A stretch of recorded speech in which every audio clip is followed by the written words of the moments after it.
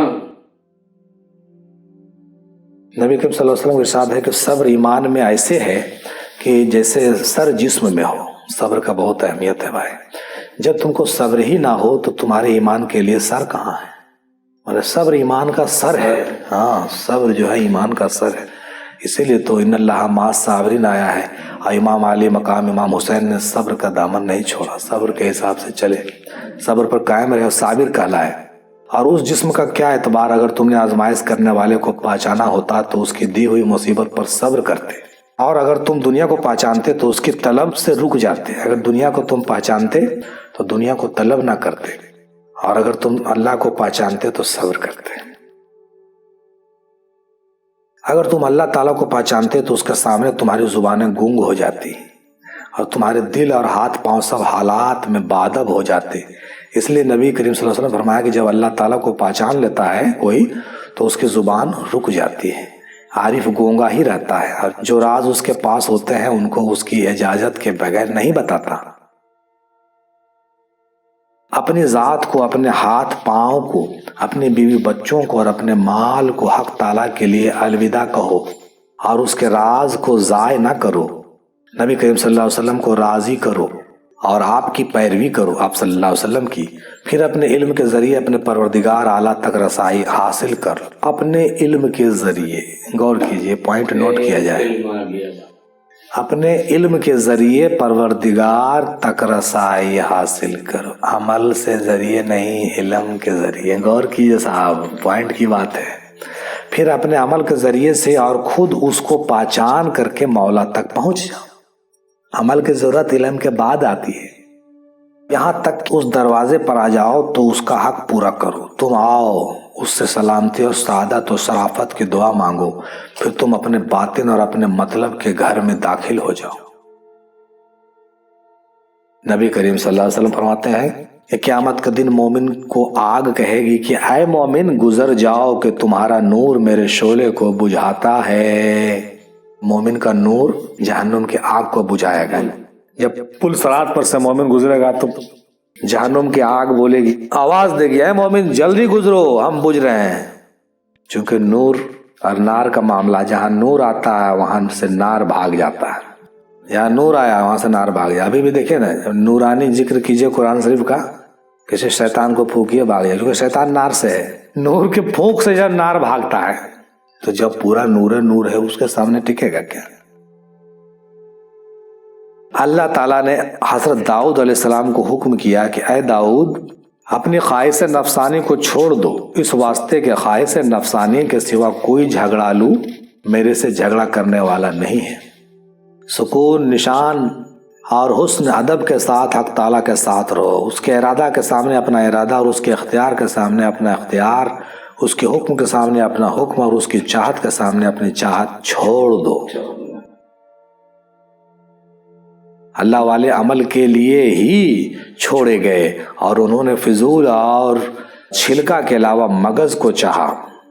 من اذکرا مغزرا برداستم استخاں پیسے سگاں انداختم۔ مولانا روم کہتے ہیں کہ میں نے قرآن کے مغز کو نکال لیا ہے اور ہڈیوں کو کتوں کے واسطے چھوڑ دیا ہے۔ وہی بات دیکھیے غوث پاک بھی کہہ رہے ہیں کہ فضول اور چھلکا کے علاوہ مغز کو چاہا، اللہ والے مغز کو چاہتے ہیں، اور یہ مغز ہی ہے جو آپ کے سامنے پیش کر رہے ہیں، اور اس کے متعلق ہو گئے اور اس کے چھلکا سے بے پرواہ ہو گئے۔ چھلکا سے کیا مطلب ہے؟ چھلکا کو پھینک دیجئے، مغز کو کھا لیجئے، ہے نا۔ فرمایا کہ تمہارے علم کتنے زیادہ ہیں اور تمہارے اعمال کتنے تھوڑے ہیں۔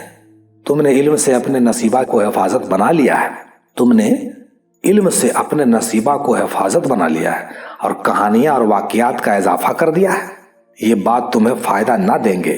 اتنی حدیثیں یاد کرتا ہے اور ان میں سے ایک حرف پر عمل نہیں کرتا۔ کام کا چیز ہے وہ نکالیے اور اس پر عمل کیجیے۔ مطلب یہ ہوا یہ چیز تمہارے حق میں نہیں بلکہ تمہارے خلاف حجت بنے گی کہ تم کہتے ہو کیا اور کرتے ہو کیا ہے۔ اقبال صاحب کہتے ہیں نا کہ گفتار کا غازی تو بنا کردار کا غازی بن نہ سکا، تو ایسا نہیں ہوئی ہے، گفتار جو ہے کردار بھی ہونا چاہیے۔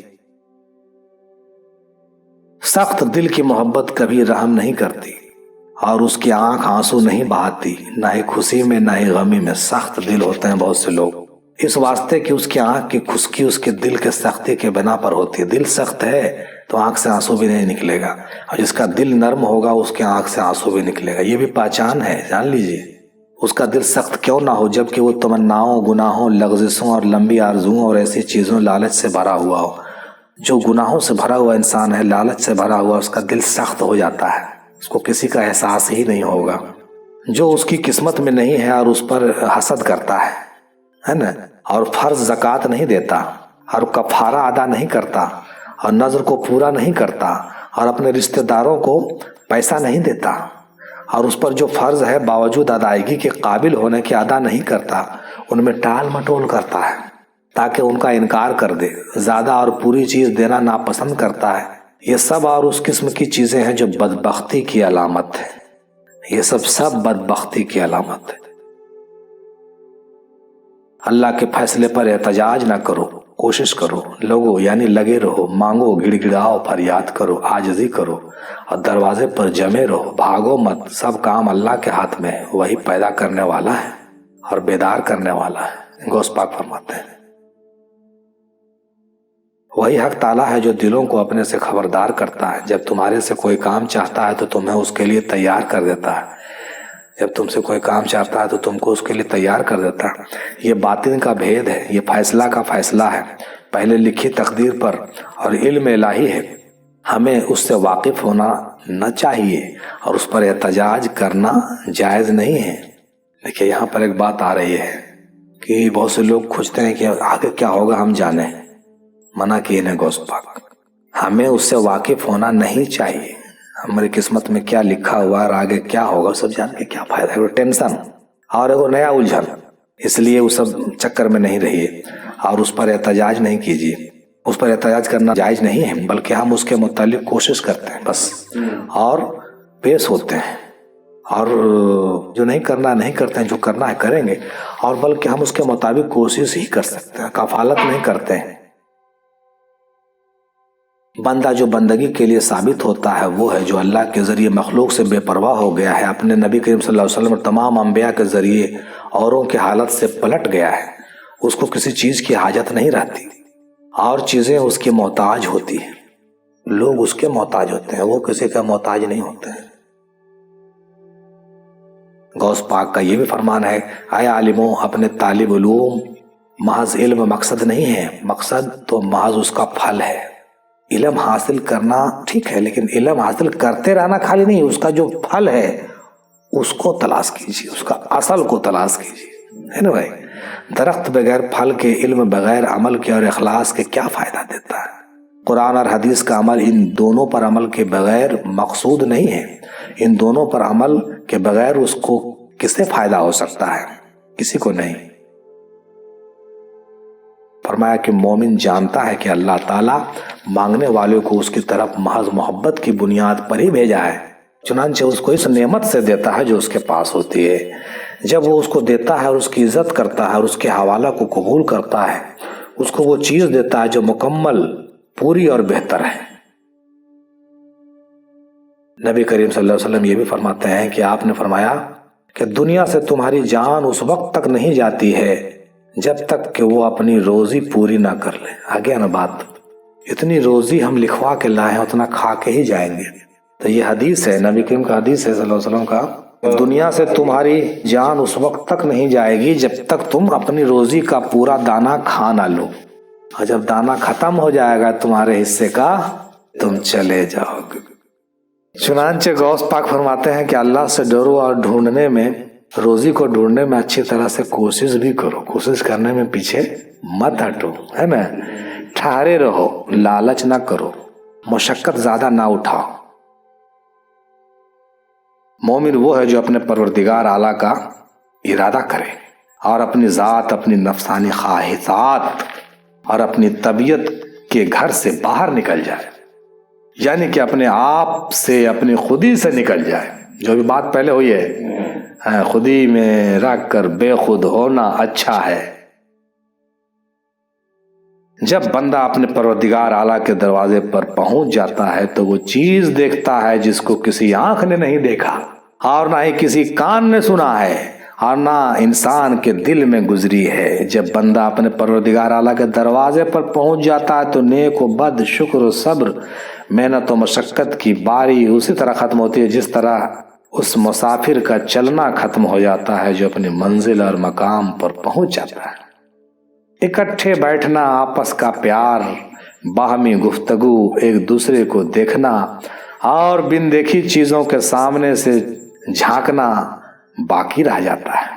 چنانچہ سنی دو دید ہو جاتی ہے، مطلب جب اللہ کے دروازے پر اس کی پہنچ ہو جاتی ہے تو سفر ختم ہو جاتا ہے اور اکٹھے بیٹھنا، آپس کا پیار، باہمی گفتگو چلتا رہتا ہے، ایک دوسرے کو دیکھنا چلتا رہتا ہے. وہاں پر تو کیا کہنا ہے، اور بن دیکھی چیزوں کے سامنے سے جھانکنا باقی رہ جاتا ہے. چنانچہ سنی دو دید ہو جاتی ہے، یعنی معراج ہو جاتی ہے اور رازوں سے خبردار ہو جایا جاتا ہے. جو اللہ تعالیٰ کو پہچان لیتا ہے اس کی زبان بند ہو جاتی ہے اور اس کا دل بولتا ہے اور اس کا باطن پاک ہو جاتا ہے. اللہ کے یہاں درجہ بلند ہو جاتا ہے، اس سے انس و آرام حاصل کرتا ہے اور اس کے ذریعے سے بے پرواہ ہو جاتا ہے. نبی کریم صلی اللہ علیہ وسلم کا ارشاد ہے کہ لوگوں سے بہترین اخلاق سے ملو جلو. اگر تم مر گئے تو تم پر رحم ہوگا، اور اس وصیت کو سنو، اس کو اپنے دلوں سے باندھ لو، اس کا خیال نہ کرو. پہلا نبی کریم کا قول تھا کہ لوگوں سے بہترین اخلاق سے ملو. پھر غوث پاک کہتے ہیں کہ اگر تم مر گئے تو تم پر رحم ہوگا. اس وصیت کو سنو، میری بات کو، جو ہم وصیت کر رہے ہیں اس کو اپنے دلوں سے باندھ لو. غوث پاک کہتے ہیں کہ ہم جو بول رہے ہیں سب دل سے باندھ لو، ان کا خیال نہ کرو. اس کے بعد کہتے ہیں غوث پاک کہ مومن اپنے اہل و عیال کو اللہ پر چھوڑتا ہے اور منافق شخص درہم و دینار پر بھروسہ کرتا ہے. مومن اللہ پر بھروسہ کرتا ہے اور اپنے اہل و عیال کو بھی اللہ کے بھروسے چھوڑتا ہے. اور منافق کیا کرتا ہے؟ وہ درہم و دینار، روپیہ پیسہ بینک بیلنس پر منحصر رہتا ہے اور اسی کے تیاری میں لگا رہتا ہے. بس یہی فرق ہے، سمجھ لیجئے. جی، مومن کو چاہیے کہ اپنے اخلاق کو بہتر بنانے اس کے لیے نفس سے جہاد کرے اور اس کو اس طرح لازم سمجھے جیسے باقی تمام عبادات میں مجاہدہ کرتا ہے. غوث پاک کہتے ہیں کہ اپنے پروردگار اعلیٰ کی صحبت سے ان مصیبتوں کی وجہ سے مت بھاگو جو تمہارے اوپر اس کے طرف سے وارد ہوتی ہے. وہ تمہاری مصلحتوں کو تمہارے سے زیادہ جانتا ہے. یہ بات تو پہلے بھی ہو چکی ہے کہ تمام نبیوں کو جب مصیبت ملا ہے تو آپ کو بھی ملے گا، کوئی بڑی بات نہیں ہے. اور یہ تم پر مصلحت کے تحت ڈالا گیا ہے. کوئی بھی مصیبت مصلحت کے تحت تم پر ڈالا گیا، اس لیے مصیبت سے بھاگنے کا کوشش مت کرو اور ادب اختیار کرو. ہاں، دعا کر سکتے ہیں، دعا کیجیے. وہ سچوں کے دلوں پر آتی ہے، بس آ کر ان کو سلام کرتی ہے اور جہاں تک ہو سکے سفارش کرتی ہے. کیا بھائی، جو تمہارے اوپر آتی ہے، وارد ہوتی ہے، وہ تمہاری مصلحتوں کو تمہارے سے زیادہ جانتا ہے اور ادب اختیار کرو. وہ سچوں کے دلوں پر آتی ہے، بس آ کر ان کو سلام کرتی ہے. مصیبت آ کر سلام کرتی ہے اور جہاں تک ہو سکے سفارش کرتی ہے. اللہ تعالیٰ اسے اپنے سینے سے لگا لیتے ہیں اور اس کی آنکھوں کو چومتے ہیں اور اس کو صبر، موافقت اور رضا کے ذریعے بلند کرتے ہیں. دیکھیے کتنا بڑا مرتبہ ہے. صفحہ نمبر 216. ایمان کا جوہر مصیبت کے وقت ہی کھلتا ہے اور ایمان کا نور مصیبت کے وقت ہی ظاہر ہوتی ہے. اس لیے مصیبت بہت ضروری ہے، چونکہ مصیبت ایک کسوٹی ہے. مصیبت ایمان والوں کے لیے ایک کسوٹی ہے. ایمان کا جوہر مصیبت کے وقت ہی کھلتا ہے اور ایمان کا نور مصیبت کے وقت ہی ظاہر ہوتا ہے. یہ غوث پاک کے جلائل الخواطر نام کے کتاب میں شائع ہوئی مجلس غوث پاک سے ماخوذ کیا گیا یہ 62 اقوال پر ہم لوگوں نے آج گفتگو کیا ہے اور اس کو ہم نے جمع کیا تھا 2 اپریل 2015 کو اور آج ہم لوگوں کو اس کو پڑھ کر کے اس پر ڈسکس کر کے اس پر تفصیلی گفتگو کرنے کا موقع ملا ہے. اللہ کا بہت بہت شکر ہے. اللہ تعالیٰ سے دعا ہے کہ ہم لوگوں کو ان باتوں پر عمل کرنے کی توفیق عطا ہو اور غوث پاک کا خاص فیض و کرم ہم لوگوں کو ملے. وآخر دعوانا الحمدللہ رب العالمین برحمتک یا ارحم الراحمین بحق لا الہ الا اللہ محمد الرسول اللہ صلی اللہ علیہ وسلم.